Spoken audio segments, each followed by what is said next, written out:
नमस्कार, स्वागत है आपका खबर एचपी में। तो आइए जानते हैं हिमाचल के हर छोटे बड़े शहर से जुड़े 30 फटाफट बड़ी खबरों को। इससे पहले यदि आप वीडियो को लाइक नहीं किए हैं तो लाइक कर दीजिए और चैनल में नए तो चैनल को सब्सक्राइब कर लीजिए। और आप वीडियो को कहां से देख रहे हैं कमेंट बॉक्स में हमें जरूर बताइए।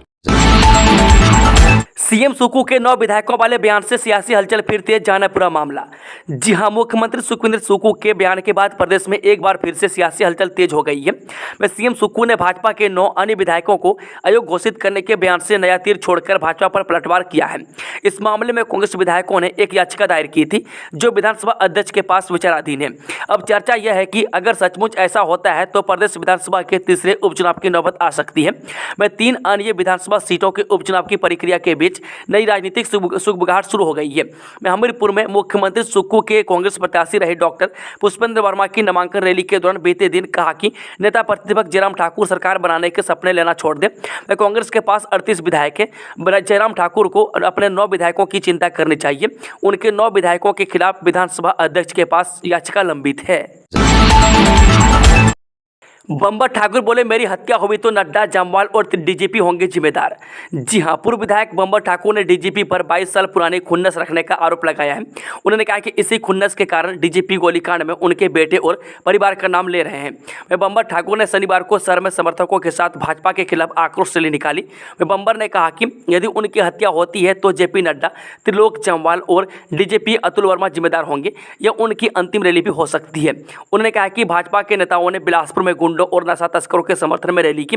उन्हीं गुंडों से 5 माह पहले उन पर हमला कराया था। वे पंजाब से 2 शूटर लाए गए थे, लेकिन पुलिस आज तक उन्हें पकड़ नहीं पाई है। इन गुंडों को भाजपा विधायक त्रिलोक जम्वाल ने छुपाया है। एक हफ्ते से ठप हिमाचल स्कूल शिक्षा बोर्ड की वेबसाइट, बहाल अभ्यर्थियों को मिली राहत। ये सर्वर डाउन होने के कारण करीब एक हफ्ते से ठप हिमाचल प्रदेश स्कूल शिक्षा बोर्ड की वेबसाइट शनिवार को बहाल हो गई। वह बोर्ड की वेबसाइट के बहाल होने से अब अध्यापक पात्रता परीक्षा यानी कि टेट और डीएलएड की रीअपियर की परीक्षाएं देने वाले अभ्यर्थियों को राहत मिलेगी। वह वेबसाइट न चलने से अभ्यर्थियों को एडमिट कार्ड डाउनलोड करने में दिक्कतें पेश आ रही थी। हालांकि स्कूल शिक्षा बोर्ड ने अभ्यर्थियों को राहत पहुंचाते हुए एडमिट कार्ड डाउनलोड करने के लिए वैकल्पिक व्यवस्था पहले ही कर ली थी। वहीं परीक्षार्थियों की सुविधा के लिए शिक्षा बोर्ड ने इंक्वायरी सेंटर का गठन किया था। वह स्कूल शिक्षा बोर्ड के सचिव डॉक्टर मेजर विशाल शर्मा का कहना है कि बोर्ड कर्मचारियों की कड़ी मेहनत के कारण वेबसाइट बहाल हो पाई है और अब किसी प्रकार की दिक्कतें पेश नहीं आएंगी। सीयू के 30 करोड़ जमा होने की जगी उम्मीद, आचार संहिता समाप्त होने के बाद सरकार निभाएगी वादा। जी हां, हिमाचल प्रदेश केंद्रीय विश्वविद्यालय के धर्मशाला कैंपस के लिए जमा होने वाली 30 करोड़ की राशि के अब जल्द ही जमा होने की उम्मीद है। वह देहरा को छोड़ जिला भर में आदर्श आचार संहिता समाप्त होने के बाद जनता को सरकार द्वारा अपना वादा निभाने की आस है। वह ख्याति प्राप्त शक्तिपीठ मां चामुंडा के निकट जदरांगल में बनने वाले सीयू के कैंपस के लिए केंद्र सरकार द्वारा करीब 250 करोड़ से अधिक की धनराशि स्वीकृति की गई है। वह जिसके लिए क्षेत्र की जनता के आंदोलन के बाद प्रदेश सरकार ने विधानसभा के उपचुनावों में धनराशि को आचार संहिता समाप्त होते ही जमा करवाने की बात कही थी। ऐसे में अब जनता की नजरें मुख्यमंत्री सुखविंदर सुक्खू के वादे पर लगी हुई है। वह सरकार जल्द पहल करती है तो करीब 1.5 दशक से लटके केंद्रीय विश्वविद्यालय के कार्य को गति मिलने की उम्मीद है। वह विश्वविद्यालय के देहरा व धर्मशाला में बनने वाले कैंपस के लिए केंद्र सरकार ने पहली किस्त के रूप में 500 करोड़ से अधिक धनराशि स्वीकृत की हुई है। वह जिसमें से देहरा कैंपस के हिस्से का काम तेज गति से चल रहा है। महिलाओं को दे मुफ्त शौचालय सुविधा, एमसी शिमला सुलभ इंटरनेशनल सोशल ऑर्गेनाइजेशन को आदेश। जी हां, प्रदेश हाईकोर्ट ने महिलाओं को मुफ्त शौचालय सुविधा सुनिश्चित करने हेतु नगर निगम शिमला व सुलभ इंटरनेशनल सोशल ऑर्गेनाइजेशन को जरूरी निर्देश जारी किए हैं। वह न्यायाधीश तरलोक सिंह चौहान व न्यायाधीश सुशील कुकरेजा की खंडपीठ ने जनहित याचिका की सुनवाई के पश्चात नगर निगम शिमला को आदेश दिए कि महिलाओं को मुफ्त शौचालय सुविधा संबंधित जानकारी का प्रचार प्रसार सभी उपलब्ध माध्यमों से किया जाए। कोर्ट को बताया गया था कि कोर्ट के आदेशों के बावजूद शौच के लिए महिलाओं से 5 रुपये का शुल्क अभी भी लिया जा रहा है। कोर्ट ने इसे गंभीरता से लेते हुए सुलभ इंटरनेशनल सोशल ऑर्गेनाइजेशन को निर्देश दिए हैं कि अब यदि महिलाओं से शौच के लिए शुल्क वसूला गया तो इसे गंभीरता से लिया जाएगा। कोर्ट ने आदेश दिन नोटिस हिंदी भाषा में लगाए जाए। कोर्ट ने इस बाबत 2 सप्ताह का समय दिया है। जनहित याचिका एक महत्वपूर्ण पहलू शहरी क्षेत्र में विशेष रूप से महिलाओं के लिए उपलब्ध सड़क किनारे की सुविधाओं और शौचालय सुविधाओं के संबंध में एक महत्वपूर्ण मुद्दे से संबंधित है। लोकसभा आयोग इसी हफ्ते जारी करेगा 4 भर्तियों का एग्जाम शेड्यूल। जी हां, हिमाचल प्रदेश लोकसभा आयोग 4 भर्तियों का परीक्षा शेड्यूल जल्दी जारी करने वाला है। मैं क्लास 3 की ये भर्ती हमीरपुर कर्मचारी चयन आयोग बंद होने के बाद लोकसभा आयोग को ट्रांसफर की गई थी। इनमें सिलेबस फाइनल हो गया है और अब परीक्षा तिथि घोषित होनी है। मैं लोकसभा आयोग Ayurveda pharmacy officer, junior office assistant accounts, junior auditor और कंपनी कमांडर होमगार्ड के पदों के लिए यह परीक्षा करेगा। मैं इनमें अभ्यर्थी लंबे समय से एग्जाम का इंतजार कर रहे हैं। लोकसभा आयोग ने जूनियर ऑडिटर को छोड़कर बाकी 3 पोस्ट कोड का सिलेबस वेबसाइट पर अपलोड कर दिया है, जबकि जूनियर ऑडिटर का भी जल्दी होने वाला है। इसके बाद सोमवार से शुरू हो रहे सप्ताह में यह शेड्यूल जारी हो जाएगा। मैं इससे पहले लोकसभा आयोग ने स्कूल प्रवक्ताओं के 585 पदों को भरने के लिए एग्जाम की प्रक्रिया जारी रखी है। रिटायर कर्मचारियों को सेवा विस्तार नौत है सरकार। जी हां, हिमाचल प्रदेश स्कूल लेक्चरर संघ के प्रदेश प्रधान लोकेंद्र नेगी ने सरकार से आग्रह किया है कि रिटायर होने वाले कर्मचारियों को एक्सटेंड नौत दी जाए। मैं लेक्चरर संघ ने बताया कि रिटायर होने वाले कर्मचारियों को सेवा विस्तार मिलने से कर्मचारियों की पदोन्नति प्रभावित होती है। मैं कर्मचारी वर्षों से अपनी पदोन्नति के इंतजार में होते हैं। जब किसी सेवानिवृत्त होने वाले कर्मचारियों को सेवा विस्तार मिल जाता है तो उनकी भावना को ठेस पहुँचती है। मैं वहीं उनकी पदोन्नति प्रभावित होती है और कई बार तो कर्मचारी बिना प्रमोशन के ही सेवानिवृत्त हो जाता है, जो दुर्भाग्यपूर्ण है। शिमला में बूंदाबूंदी, प्रदेश के कई भागों में 6 दिनों तक मौसम खराब रहने के आसार। जी हां, हिमाचल प्रदेश के कई भागों में आगामी 6 दिनों तक मौसम खराब रहने के आसार हैं। वह शिमला में शनिवार दोपहर बूंदाबूंदी हुई। मौसम विज्ञान केंद्र शिमला के अनुसार 26 से 28 जून तक प्रदेश के कई भागों में बारिश का पूर्वानुमान है। वहीं 23 से 25 जून तक उच्च पर्वतीय भागों को छोड़कर मैदानी व मध्य पहाड़ी क्षेत्रों में मौसम साफ बना रहेगा। बता दें कि इन 6 दिनों के दौरान कुछ भागों में अंधड़ चलने का येलो अलर्ट जारी हुआ है। वहीं उधर कई जगह बारिश से पिछले 24 घंटों के दौरान अधिकतम तापमान में उल्लेखनीय गिरावट आई है। मैं औसत अधिकतम तापमान सामान्य से काफ़ी नीचे रहा। मैं इससे लोगों को गर्मी से कुछ राहत मिली है। मैं बीते दिन मसोबरा में 36.0, जोत 11.0, डलहौजी 9.0, कुपरी 8.2, कांडा घाट 5.4 और कुकुमसेरी में 4.5 मिलीमीटर बारिश दर्ज की गई है। RS बाली बोले, टांडा मेडिकल कॉलेज के लिए नई उपलब्धि, गुर्दे का किया सफल प्रत्यारोपण। जी हां, राजेंद्र प्रसाद मेडिकल कॉलेज टांडा स्वास्थ्य सुविधाओं को लेकर नए आयाम स्थापित कर रहा है। यह बात हिमाचल प्रदेश पर्यटन विकास निगम के अध्यक्ष RS बाली ने पत्रकारों से बातचीत में कही।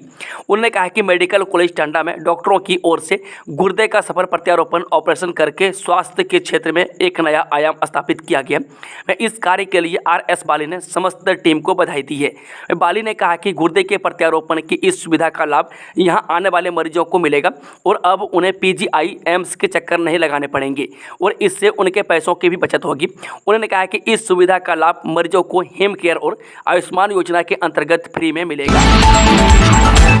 कांग्रेस के लिए रचा षड्यंत्र, प्रतिभा सिंह बोली, भाजपा की वजह से हो रहे उपचुनाव। जी हां, लोकसभा चुनाव के साथ साथ 6 विधानसभा सीटों पर भी उपचुनाव हुए। निर्दलीय विधायकों के इस्तीफे को स्वीकारने के बाद अब प्रदेश के 3 विधानसभा सीटों पर भी उपचुनाव होगा। इस बाबत कांग्रेस भाजपा ने अपने अपने उम्मीदवारों की घोषणा कर दी है। इसी क्रम में कांग्रेस प्रदेश अध्यक्ष प्रतिभा सिंह ने भाजपा पर निशाना साधते हुए कहा है कि इस्तीफे के लिए निर्दलीय विधायकों को उकसाया गया है। हिमाचल प्रदेश पर्यटन को बड़ा झटका, तारादेवी से आगे ट्रेन सेवा पर लगी रोक। जी हां, पिछले साल मानसून के दौरान एक रेलवे पुल के बह जाने के बाद एहतियाती उपाय के तौर पर शिमला कालका रेलवे लाइन पर ट्रेन सेवा को शनिवार को तारादेवी से आगे रोक दिया गया है। में रेलवे अधिकारियों ने इस बारे में जानकारी देते हुए बताया कि 7 में से 4 ट्रेन पर रोक लगा दी गई है, जबकि 2 ट्रेन तारादेवी तक और 1 कांडा घाट तक चल रही है। बता दें कि पर्यटन से जुड़े हितधारकों के अनुसार ट्रेन पर रोक लगाए जाने से शिमला के पर्यटन व्यवसाय को झटका लगा है, क्योंकि यात्री गर्मी के मौसम में पहाड़ों की ओर उमड़ रहे हैं। मैं शिमला होटल एवं पर्यटन हितधारक संघ के अध्यक्ष MK सेठ ने कहा कि शिमला में पर्यटकों का स्वागत है और चिंता की कोई बात नहीं है, क्योंकि शिमला और तारादेवी रेलवे स्टेशन के बीच की दूरी मात्र 11 किलोमीटर है। मैं स्टेशन मुख्य सड़क के समीप स्थित है और हम परिवहन विभाग से यात्रियों की सुविधा के लिए तारादेवी से बस शुरू करने का अनुरोध करेंगे। मुख्यमंत्री सुखविंदर सुक्खू ने छुट्टी के दिन निपटाया सरकारी काम। जी हां, मुख्यमंत्री सुखविंदर सुक्खू ने अवकाश के दिन शनिवार को सरकारी काम निपटाया। वह कुछ देर के लिए सचिवालय भी गए तथा अधिकारियों से विभिन्न विषयों को लेकर चर्चा की। इसके अलावा उन्होंने अपने आवास पर पार्टी नेताओं के साथ मौजूदा विधानसभा उपचुनाव को लेकर रणनीति भी तैयार की। बता दें कि विधानसभा उपचुनाव के कारण मुख्यमंत्री प्री बजट एवं GST काउंसिल की बैठक में शामिल होने के लिए दिल्ली नहीं गए। उनके स्थान पर इस बैठक में उद्योग मंत्री हर्षवर्धन चौहान ने भाग लिया। उल्लेखनीय है कि मुख्यमंत्री मंत्री के पास वित्त विभाग भी हैं। ऐसे में उनका पहले प्री बजट मीटिंग में भाग लेने का कार्यक्रम था, जिसमें राज्यों के वित्त मंत्रियों ने भाग लिया। पूर्व विधायक से बालूगंज पुलिस थाना में हुई 3 घंटे तक पूछताछ, हर सवाल का दिया जवाब। जय प्रदेश की सुक्खू सरकार को गिराने के षड्यंत्र और बागी विधायकों को चौपर से लाने व ले जाने तथा खर्चा उठाने सहित भ्रष्टाचार निवारण अधिनियम के तहत बालूगंज पुलिस थाना में दर्ज हुए मामले में आखिरकार उच्च न्यायालय की फटकार के बाद पूर्व विधायक आशीष शर्मा बालूगंज पुलिस थाना में पूछताछ के लिए शनिवार को पहुंचे। यहाँ पुलिस ने उनसे करीब 3 घंटे तक पूछताछ की, लेकिन पुलिस के सवालों का वह कुछ ठोस जवाब नहीं दे सके। हालांकि पुलिस को कुछ बिंदुओं की टेप अवश्य मिली है, मैं जिस पर पुलिस इसको क्रॉस से वेरीफाई करेगी। मैं पूर्व विधायक आशीष शर्मा को 13 और 18 जून को भी बालूगंज पुलिस थाना में बुलाया गया था, लेकिन जब वह नहीं पहुंचे तो पुलिस ने उच्च न्यायालय में अपना पक्ष रखा, जिस पर हाईकोर्ट ने सख्त रुख अपनाते हुए उन्हें शनिवार को पुलिस जांच में सहयोग करने की फटकार लगाई थी। मैं पुलिस का कहना है कि उन्होंने पुलिस जांच में पूरा सहयोग नहीं किया, अपितु बार बार उठते रहे और यहाँ वहाँ आते जाते रहे, जबकि पूर्व विधायक का कहना है कि उन्होंने पुलिस जांच में पूरा सहयोग किया है। आचार संहिता के हटते ही HRTC में भर जाएंगे इतने पद। जी हां, आचार संहिता के समाप्त होने के बाद HRTC में नए चालक परिचालकों की भर्ती प्रक्रिया शुरू होगी। राज्य में 3 विधानसभा क्षेत्रों में उपचुनाव के चलते आचार संहिता लगी हुई है। ऐसे में प्रदेश सरकार में रुकी हुई भर्तियों की प्रक्रिया शुरू नहीं हो पा रही है। मैं HRTC में जहां 1 वर्ष से 3 माह से 276 पदों पर चालकों की भर्ती प्रक्रिया रुकी हुई है, मैं जिसमें चालकों की मुख्य पर्चा होनी बाकी है, वहीं 3 माह से परिचालकों के 357 पदों पर परिचालक भर्ती रुकी हुई है। बता दें कि परिचालकों को सिर्फ नियुक्तियां देना बाकी है। वे प्रबंध निदेशक HRTC रोहन चंद्र ठाकुर का कहना है कि आचार संहिता के चलते कंडक्टरों की भर्ती प्रक्रिया को शुरू नहीं किया जा सका है। वही चालक भर्ती भी आचार संहिता के बाद ही शुरू होने की उम्मीद है। बता दें कि सरकार जैसे ही आदेश करेगी वैसे ही भर्ती प्रक्रिया शुरू होगी। नाहन में बिगड़ा माहौल, 16 दुकानदारों ने छोड़ा शहर, झूठ भैया नेता दे रहे मामले को तूल। जी हां, कथित गोकशी के फोटो वायरल करने पर अंजुमन इस्लामिया कमेटी ने कड़े शब्दों में निंदा की है। वह शनिवार को अंजुमन इस्लामिया कमेटी नाहन के अध्यक्ष बॉबी अहमद ने पत्रकारों से बातचीत में कहा कि गलती एक युवक ने की, लेकिन अब इसे पूरा समुदाय भुगत रहा है। उन्होंने कहा कि गोकशी के फोटो सोशल मीडिया पर वायरल होने के बाद बिगड़े हालात व माहौल के चलते अब तक समुदाय से संबंधित 16 दुकानदार शहर से दुकानें खाली कर लौट चुके हैं। मैं लगातार नाहन शहर में हिंदू मुस्लिम के नाम पर राजनीति चमकाने वाले कुछ झूठ भैया नेता इस मामले को तूल देने में लगे हैं। इसके चलते शहर का माहौल बिगड़ रहा है। मित्रों, पत्नी की सरकार का हाल, सीएम वोट मांग रहे, बिलासपुर में गोलियां चल रही है। बीजेपी ने बिलासपुर में गोलीकांड के विरोध में राज्य स्तरीय महाधरना किया। इस दौरान बीजेपी नेताओं ने पूर्व विधायक बंबर ठाकुर के खिलाफ जमकर नारे लगाए। वे साथ ही गोलीकांड के मास्टरमाइंड को गिरफ्तार करने की मांग की है। मैं इस महाधरना में नेता प्रतिपक्ष जयराम ठाकुर, सांसद अनुराग ठाकुर, प्रदेश बीजेपी अध्यक्ष डॉक्टर राजीव बिंदल व नेता प्रतिपक्ष जयराम ठाकुर सहित पार्टी के सभी नेता मौजूद रहे। इस दौरान DC सोलन के ज्ञापन भी सौंपा गया। बागवानों को मिलेगी राहत, सेब कार्टन बॉक्स की घट सकती है कीमत, GST 18% घटाकर 12% करने की सिफारिश। हिमाचल में सेब कार्टन बॉक्स की कीमत कम होने से लाखों बागवानों को राहत मिल सकती है। प्रदेश में कम ऊंचाई वाले क्षेत्र में कुछ ही दिनों में सेब का सीजन रफ्तार पकड़ेगा। ऐसे में दिल्ली से बागवानों के लिए राहत की खबर आ रही है। मैं नई दिल्ली में शनिवार को वस्तु एवं सेवा कर परिषद की 53वीं बैठक संपन्न हुई, जिसमें हिमाचल की तरफ से उद्योग मंत्री हर्षवर्धन चौहान ने प्रतिनिधित्व किया। इस दौरान परिषद की बैठक में सेब कार्टन बॉक्स पर GST 18 से घटाकर 12% करने की सिफारिश की गई है।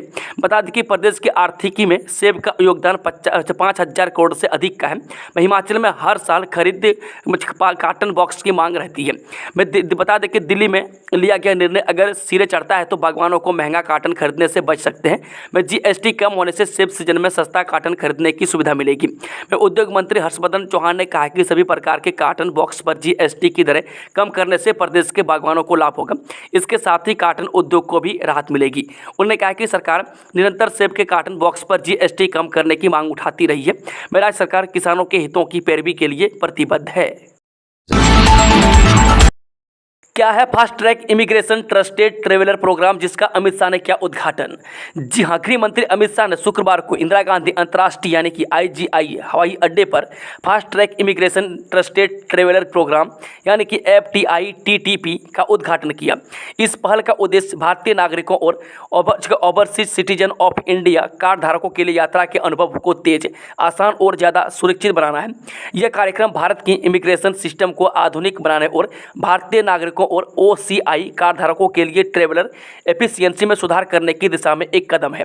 इसका उद्देश्य प्री वेरीफाई भारतीय नागरिकों और OCI कार्ड धारकों के लिए इमिग्रेशन प्रोसेस को सुव्यवस्थित करना, उनकी यात्रा सुविधाजनक और सुरक्षा बनाना है। बता दें कि यह कार्यक्रम उन भारतीय नागरिकों और OCI कार्ड धारकों के लिए खुला है जो निर्दिष्ट मानदंडों को पूरा करते हैं। में आवेदकों को ऑनलाइन आवेदन करना होगा। इसके लिए उन्हें बायोमेट्रिक्स यानी कि अंगुलियों के निशान और चेहरे की इमेज सबमिट करनी होगी। इसके लिए वयस्कों को 2,000 रुपये, नाबालिगों को 1,000 रुपये या OCI कार्ड धारकों को $100 का नॉन रिफंडेबल शुल्क देना होगा। चंबा में दर्दनाक सड़क हादसा, रावी नदी में गिरी महिंद्रा थार, 2 युवकों की मौत, 1 घायल। हिमाचल प्रदेश के जिला चंबा में दर्दनाक सड़क हादसा पेश आया है। यहां एक थार गाड़ी अनियंत्रित होकर रावी नदी में जा गिरी। हादसे में गाड़ी में सवार 2 युवकों की मौत हो गई, जबकि एक के अन्य गंभीर रूप से घायल हुआ है। घायल को इलाज के लिए अस्पताल में भर्ती करवाया गया। मृतकों की पहचान दिव्यांशु वासी गाँव भगवानपुरा और जांदू वासी राजस्थान के तौर पर की गई है। घायल का दिव्यम वासी सरोल का मेडिकल कॉलेज में उपचार चल रहा है। घटना की सूचना मिलते ही पुलिस की टीम ने मौके पर पहुंचकर शवों को कब्जे में लेकर पोस्टमार्टम के लिए भेज दिया है। वहीं पुलिस ने घटना के संबंध में मामला दर्ज कर आगामी कार्रवाई शुरू कर दी है। ऑनलाइन पंजीकरण शुरू, इतना है रजिस्ट्रेशन शुल्क। आगामी 14 से 27 जुलाई तक श्रीखंड ट्रस्ट की निगरानी में श्रीखंड महादेव की यात्रा होगी। श्रीखंड ट्रस्ट ने तैयारियां शुरू कर दी है। बता दें कि SDM मनमोहन सिंह ने बताया कि ऑनलाइन पंजीकरण शुरू हो चुका है। यात्रा के लिए 250 रुपये पंजीकरण शुल्क रखा है। बेस कैंप में ऑफलाइन पंजीकरण की सुविधा भी रहेगी। इस बार अधिकतम हिमपात होने से ग्लेशियर बने हैं, इस कारण यह यात्रा अधिक जोखिम भरी है। प्रशासनिक तौर से शुरू यात्रा के दौरान बेस कैंप में रेस्क्यू, मेडिकल और प्रशासन की टीमें मौजूद रहेंगे। वहीं इसके बावजूद लोग बिना पंजीकरण और बिना अनुमति के यात्रा पर जा रहे हैं, जिससे वे परेशानियों में पड़ जाते हैं। श्रीखंड यात्रा के दौरान एक व्यक्ति की पैर फिसलने से गहरी खाई में गिरने से मौत हो गई है। 50 वर्षीय विनय वर्मा पुत्र स्वर्गीय श्याम सुंदर वर्मा गांव गुलाटी, जिला बुलंदशहर, उत्तर प्रदेश का रहने वाला था। अनियंत्रित होकर नोखड़ी खड्ड में गिरी कार, ITBP जवान की मौत, 1 अन्य घायल। रामपुर से लगभग 7 किलोमीटर दूर नोखली के पास शुक्रवार देर रात को एक कार अनियंत्रित होकर सड़क से करीब 70 मीटर नीचे नोखली खड्ड में जा गिरी। हादसे में कार सवार एक ITBP जवान की मौत हो गई, जबकि एक व्यक्ति घायल हुआ है। घायल को इलाज के लिए अस्पताल में भर्ती करवाया गया है। वहीं हादसे में मारे गए जवान की पहचान मोहन सिंह उम्र 34 वर्षीय पुत्र ताराचंद निवासी कोटली, जिला मंडी के तौर पर हुई है। मृतक मोहन सिंह ITBP में कार्यरत था। वहीं घायल की पहचान तिल्ली लाल निवासी दत्तनगर रामपुर के तौर पर हुई है। मनाली में हेरोइन के साथ पंजाब का युवक गिरफ्तार। जी हां, पर्यटन नगरी मनाली में पंजाब के युवक से हेरोइन बरामद की गई है। वह युवक मनाली में परचून में हेरोइन बेचता था। पुलिस ने गुप्त सूचना के आधार पर उसके कमरे में दबिश दी और युवक के कमरे की तलाशी के दौरान 62 kg 88 ग्राम हेरोइन बरामद की गई। वहीं पुलिस ने युवक को गिरफ्तार कर लिया है। बता दें कि DSP मनाली KD शर्मा ने मामले की पुष्टि करते हुए कहा कि हेरोइन के साथ गिरफ्तार किए गए युवक की पहचान 24 वर्षीय अमृतपाल सिंह निवासी खालरा, तहसील पट्टी, जिला तरन तारण, पंजाब के रूप में हुई है। वहीं मनाली थाने में युवक के खिलाफ NDPS एक्ट के तहत मामला दर्ज कर लिया है। मामले में आगामी जांच जारी है। परिवार रजिस्टर शुल्क के साथ GST पंचायती राज विभाग ने जारी किए निर्देश। जब प्रदेश में परिवार रजिस्टर की प्रतिलिपि सहित डिस्ट्रिक्ट एप्लीकेशन के माध्यम से पंचायती राज सेवा प्रदान करने के लिए अलावा प्रोसेसिंग शुल्क 10 रुपये प्रति आवेदन और GST लिया जाएगा। इससे पहले परिवार रजिस्टर की प्रतिलिपि पर GST नहीं लिया जाता था, लेकिन GST निदेशालय की ओर से E-गवर्नेंस सोसाइटी को GST के लिए नोटिस जारी किया था, जिसके बाद विभाग की ओर से परिवार रजिस्टर की प्रतिलिपि सहित डिस्ट्रिक्ट एप्लीकेशन के माध्यम से पंचायती राज सेवा प्रदान करने के लिए इसके अलावा प्रोसेसिंग शुल्क 10 रुपये प्रति आवेदन और GST लगाने के निर्देश जारी किए गए हैं। विभाग की ओर से GST लगाने को लेकर अधिसूचना भी जारी कर दी गई है। हालांकि विभाग की ओर से परिवार रजिस्टर की प्रतिलिपि सहित अन्य दस्तावेजों की प्रतिलिपि के दामों में कोई बदलाव नहीं किया गया। बता दें कि डिस्ट्रिक्ट एप्लीकेशन हिमाचल प्रदेश राज्य पोर्टल का उपयोग करके ऑनलाइन प्रणाली के माध्यम से लोगों तक सेवाएं पहुंचाई जा रही है। सड़क से जुड़ेंगे 250 तक की आबादी वाले गांव। हिमाचल में पीडब्ल्यूडी को दिल्ली से एक बड़ी सौगात मिल सकती है। केंद्र सरकार प्रधानमंत्री ग्राम सड़क योजना के चौथे चरण पर मंथन शुरू हो गया। इस चरण में 250 तक की आबादी वाले गांवों को सड़क से जोड़ा जाएगा। दिल्ली से इन जनसंख्या वाले गाँवों की रिपोर्ट राज्यों से मांगी जा रही है और हिमाचल समेत इन दिनों तमाम राज्य इन आंकड़ों को जमा करने में जुट गए हैं। बता दें कि प्रदेश में इस प्रोजेक्ट को लेकर अब उन ग्रामीण इलाकों की खोज की जा रही है जो अभी तक सड़क से अछूते रहे। PMGSY के इन प्रोजेक्ट का निर्माण 90 से 10 के पैकेज में होगा। 90% खर्च केंद्र सरकार करेगी। बच्चों से छेड़छाड़ पर शिक्षक अरेस्ट। जोगिंद्रनगर में पुलिस ने मामला दर्ज कर शुरू की जांच। उपमंडल के अंतर्गत एक शिक्षक द्वारा नाबालिग बच्चों के साथ छेड़छाड़ व अश्लील हरकतें करने का मामला प्रकाश में आया है। पुलिस द्वारा पॉक्सो एक्ट के तहत मामला दर्ज कर आरोपी शिक्षक को गिरफ्तार कर लिया है। आरोपी शिक्षक प्राथमिक पाठशाला में केंद्रीय मुख्य शिक्षक के पद पर तैनात है। उपमंडल के तहत लटभड़ोर तहसील के एक गाँव की महिला ने पुलिस को दिए शिकायत पत्र में कहा कि उसकी नाबालिग एक बेटी 4वीं कक्षा में पढ़ती है जबकि दूसरी बेटी 6ठी कक्षा में पढ़ती है। एक सप्ताह पहले दोनों बेटियां स्कूल से घर आई तो बड़ी बेटी डरी हुई थी तथा जब उससे इसका कारण पूछा तो बेटी ने सहमे हुए बताया कि वर्ष 2023 में जब वह प्राथमिक पाठशाला में पढ़ती थी तो उससे और उसकी बहन को शिक्षक अपने कार्यालय में बुलाकर छेड़छाड़ करता था तथा कभी कभी पैसे भी देता था। वह साथ ही धमकी देता था कि यदि घर में बताए तो आपकी मम्मी मर जाएगी। पंजाब के भरतगढ़ में मंडी के चालक पर दराट और पत्थरों से हमला, टैक्सी में तोड़फोड़। पंजाब के भरतगढ़ में मंडी के टैक्सी चालक के साथ 10 से अधिक लोगों ने मारपीट कर उसे घायल कर दिया। इसके साथ ही टैक्सी को भी बुरी तरह से तोड़कर क्षतिग्रस्त कर दिया। वह पीड़ित चालक योगराज मंडी जिला के बड़ी धार कठिंडी का रहने वाला है। योगराज ने भरतगढ़ में हुए हमले की पूरी दास्तान सोशल मीडिया पर शेयर की है। टैक्सी चालक योगराज ने बताया कि शुक्रवार रात को वह IIT कमान से प्रशिक्षुओं को लेकर चंडीगढ़ जा रहा था। इस दौरान रात को जब पंजाब के भरतगढ़ में पहुंचा तो वहां 10 से 15 लोगों ने उसकी गाड़ी को रोका और बिना कोई बातचीत किए उस पर और सवारियों पर दराट, डंडों और पत्थरों से हमला कर बुरी तरह से घायल कर दिया। एसपीयू मंडी ने जारी किया फरवरी मार्च में हुई सेमेस्टर परीक्षाओं का परिणाम।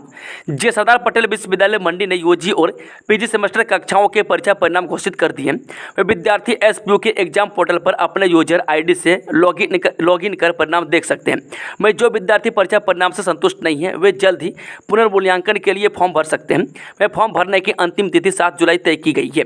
बता दें कि एसपीयू ने यह परीक्षाएं फरवरी मार्च में पूरे प्रदेश में आयोजित की गई थी। इनके लिए प्रदेश भर में 72 केंद्र बनाए थे और हजारों विद्यार्थियों ने परीक्षाओं में भाग लिया था। एसपीयू के परीक्षा नियंत्रक सुनील वर्मा ने कहा कि विद्यार्थियों की सुविधा के लिए परीक्षा परिणाम पोर्टल पर अपलोड कर दिया है। विद्यार्थी 7 जुलाई तक पुनर्मूल्यांकन फॉर्म भर सकते हैं। बच्चे बुजुर्ग हो रहे फैटी लीवर का शिकार, आईजीएमसी गैस्ट्रोएंट्रोलॉजी विभाग का अध्यक्ष का खुलासा। बच्चों से लेकर बुजुर्ग तक अब फैटी लीवर का शिकार हो रहे हैं। मरीजों पर किए सर्वे में यह खुलासा हुआ है। इंदिरा गांधी मेडिकल कॉलेज के गैस्ट्रोएंट्रोलॉजी विभाग के अध्यक्ष डॉक्टर ब्रिज शर्मा ने यह जानकारी दी। उन्होंने बताया कि फैटी लीवर की समस्या अब शराब न पीने वालों में भी देखने को मिल रही है। यही वजह है कि सरकार ने इसे नेशनल प्रोग्राम में शामिल किया है। डॉक्टर ब्रिज शर्मा आईजीएमसी के लेक्चर थिएटर 5 में विश्व फैटी लीवर दिवस पर आयोजित कार्यक्रम को संबोधित कर रहे थे। बता दें कार्यक्रम का शुभारंभ कॉलेज के कार्यवाहक प्राचार्य डॉक्टर सुरेंद्र सिंह ने किया। देहरा में कांग्रेस ने राजेश को साधा, नालागढ़ में बढ़ी भाजपा की मुश्किल है। हिमाचल प्रदेश में होने जा रहे विधानसभा उपचुनाव के लिए देहरा में टिकट नहीं मिलने से नाराज डॉक्टर राजेश शर्मा को साथ कर मुख्यमंत्री ने एकजुटता का संदेश दिया है। वहीं नालागढ़ में भाजपा के पूर्व मंत्री दिवंगत हरिनारायण सिंह सैनी के भतीजे हरप्रीत सिंह ने निर्दलीय नामांकन भरकर सियासी समीकरण सुलझा दिए हैं। वहीं भाजयुमो के प्रदेश से सब मीडिया प्रभारी हैं। शुक्रवार को नामांकन दाखिल करने का अंतिम दिन था। देहरा में 7, हमीरपुर में 4 व नालागढ़ में 8 उम्मीदवारों ने नामांकन दाखिल कर चुनावी हुंकार भर दी है।